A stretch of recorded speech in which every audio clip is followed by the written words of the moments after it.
So if you don't know what this is, trust me, you're gonna need it. I would say arguably one of the most important things to take. This might seem really random, but it's actually very handy. Remember to check out the hospital bag checklist in the description box. Hi lovelies and welcome, it's Funto here. These are all of the postpartum essentials that I've packed in my hospital bag to help me get through the first 24 hours after birth. I've got everything very nicely packed away in this wash bag. This is something I got first time round and I love it. I got it on Amazon and it's quite chunky, but it's a really good size. It fits everything and I found this really handy so that when I was in the hospital, I just took this one bag to the bathroom and it had everything in it.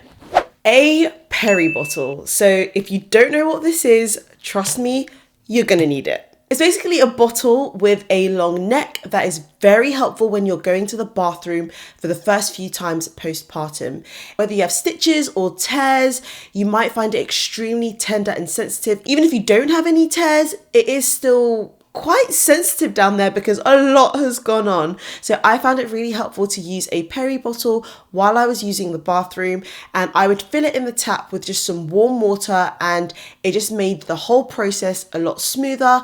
Also, because of how sensitive and delicate it was, I didn't have the heart to use toilet paper for a while. So this was a really good option to clean myself and keep myself nice and hygienic down there. Sanitary items. So of course, after birth, there will be lots of bleeding and there's a few different options that you can go for. I actually opted for incontinence pants as well as some large pads.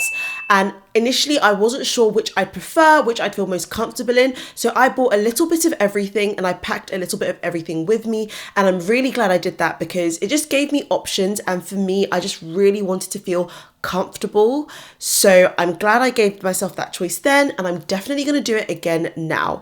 I personally loved the incontinence knickers. These ones are by Always and they're actually designed to look and feel a bit more like underwear, so you don't feel like you're in a massive nappy. I thought these were great. They're super stretchy and they have quite a long torso, so they'll definitely go over the baby bump and just give me a little bit more of security that feels good postpartum, and super absorbent. These were good to give me peace of mind that I wasn't having any leaks and I could go to sleep just comfortably. I really enjoyed having these incontinence underwear. I only wore them, I think, for the first few days, so I didn't even get through a full pack. So this time around, I'm only taking a few with me to the hospital. I've packed 4, and I think that's more than enough to get me through my hospital stay. And I've just got them all in a nice little sandwich bag, so everything is together. I've also packed a selection of pads. I've got some for both night and day, and these are all heavy duty ones with double wings, so I feel really well protected. And to go with those pads, I've also got specific underwear that I bought for postpartum. So I just bought a pack of super cheap but comfortable cotton full briefs, and I got these in black so they feel very discreet and I'm not worrying about staining and anything like that. These were great first time around. They made me feel very comfortable and secure, and they were large enough to take the massive pads. So that's the main reason why I opted for this underwear.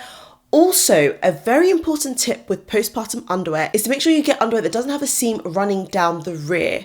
Now, the reason why this is a handy tip is because it's common to experience some degree of hemorrhoids or piles after giving birth because of how much pressure goes on down there.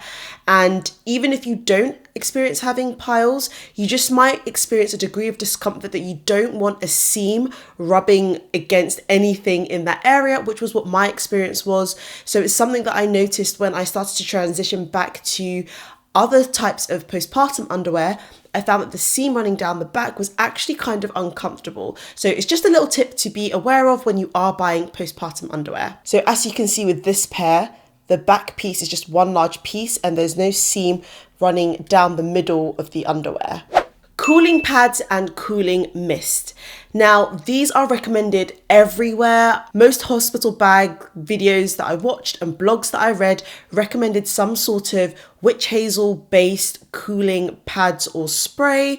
I got both a pack of pads and a spray. And the main benefit is just to give as much TLC as you can to your nether regions, because it can be a lot. For me, I didn't actually tear or have anything too serious that happened down there, but it was still nice to have the option of having the spray and the pads just to cool things down and to give me that extra bit of comfort. I do have some friends that recovered from tears, and they found that those pads and sprays were actually really quite essential. So given that I'm not sure how birth will be this time, I'm taking them with me just in case, just to give me that extra degree of comfort. And in the event that I did tear, then I do have the necessary things to make sure I'm well taken care of. Of course, you can also make padsicles, which I've heard are amazing. I never opted for making them because I had the witch hazel pads and they seem to work just fine for me. But you can also make those at home, find a recipe online, freeze them, and they'll be ready for you when you come back home. So onto clothing and things that I've packed for myself. Of course, in another cute little packing cube. In terms of clothing, I'm keeping it very simple and very comfortable. So I've got something to sleep in. First time around, I gave birth in the evening, so I did stay in the hospital overnight. So it was helpful to have a nightgown. This time I've just gone for a cute pair of shorts with a top because I think that might be a bit more appropriate to the weather. A dressing gown. I loved having a dressing gown with me the first time around. Granted, the one that I had the first time was a bit thicker and a bit longer, and it was better for that kind of autumn winter weather. This time around, I've gone for one that's more of a satin material. It's much lighter because I know I'm not going to want to be in a fluffy dressing gown, but it is nice to have something just to cover up with, something that I can quickly wrap myself up in, especially if I'm wearing short pajamas and I just want a little bit of cover. I've packed myself one set of loungewear, so I've just gone for a simple black t-shirt and black cycle shorts. The shorts are high-waisted, so they'll give me nice support around the waist, and the t-shirt is nice and big and loose and very easy for me to breastfeed in, so that's the main consideration, something that's comfortable and easy to feed in. A nursing bra. I am just going to go ahead and wear a nursing bra from the jump because it's super comfortable. This one that I have has no wire and I do intend to breastfeed, so I want to be prepared for that from the get-go. I only need one as well because I'm not going to be in the hospital for that long. So I imagine after having that one shower, I'll just wear the same bra until I go home and I can change then. I would say arguably one of the most important things to take are a pair of flip-flops. Trust me, you don't want to underestimate these because after birth, that first shower is interesting and there's a lot that goes on. So it felt good to have a pair of waterproof flip-flops that I could shower in and also just dry my feet off and wear afterwards out of the shower. You might want to also have a look at your hospital provisions and see what kind of facilities they offer, whether you're in an ensuite or whether you have communal showers.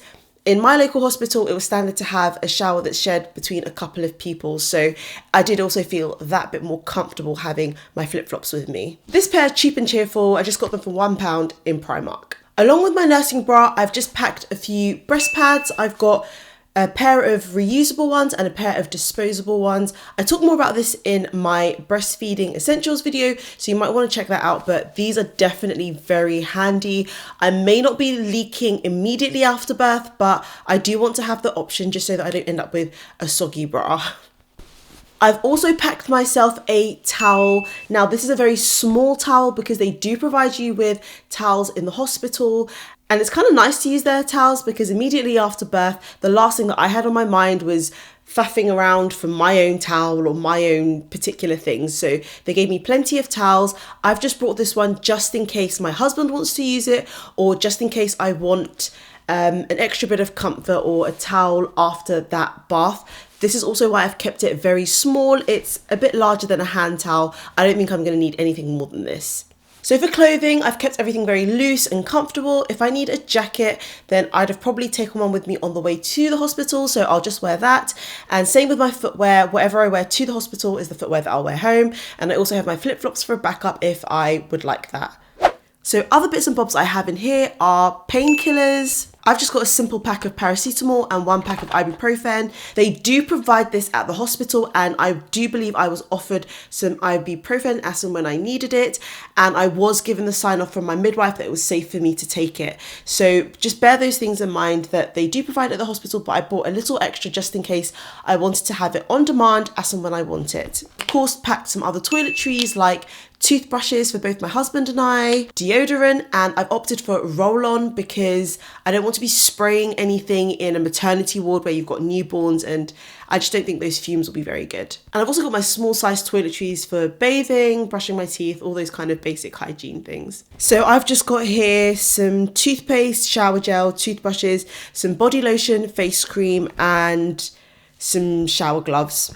For my hair, I've got a hairband. This is actually quite an important one for labour in general. I think it's good to have either a big clip or a hairband to hand, because it's really handy just to keep your hair out of the way. My hair was straightened at the time, I believe. I think or given myself like a blowout, so I didn't want my hair to get too sweaty or wet, and I just wanted to keep it nice and neat and out the way. So I had my hair in a big bun. I was also hoping for a water birth, which is why I had my hair packed up. So having a hairband to hand, just in case you get to the hospital and you're not in the state that you need to be ready for the kind of birth you want to have a hairband on hand. And I'm not actually packing much else for my hair. I plan to have my hair similarly already in some sort of a blowout and packed in a way that's super manageable and simple for me. So similar to the first time around, I didn't do much to my hair. I don't plan to do much to my hair this time. So I've just taken a tangle teaser with me. So if I need to give my hair a quick brush, a quick freshen up, I've got that. Last thing I've packed is a bin bag. And this might seem really random, but it's actually very handy. Basically, after giving birth first time around, of course, I had a pile of clothing that was a bit soggy and a bit soiled and just needed to be packed into one bag and dealt with when I got home. Luckily, my mother-in-law very kindly dealt with that laundry for me, so I didn't actually have to deal with any of it, which is so sweet of her. But having a bin bag is just a good way to have somewhere to pile all those soggy bits of clothing into one bag, and it can be nice and separated from the rest of your luggage.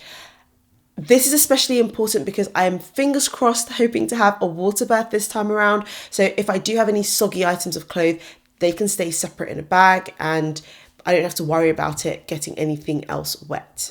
Things that I took last time that I won't be bringing this time is a spare pillowcase. So I just thought it might be nice to have the option of my own pillowcase, but I just didn't end up using it, so I'm not going to bother doing that.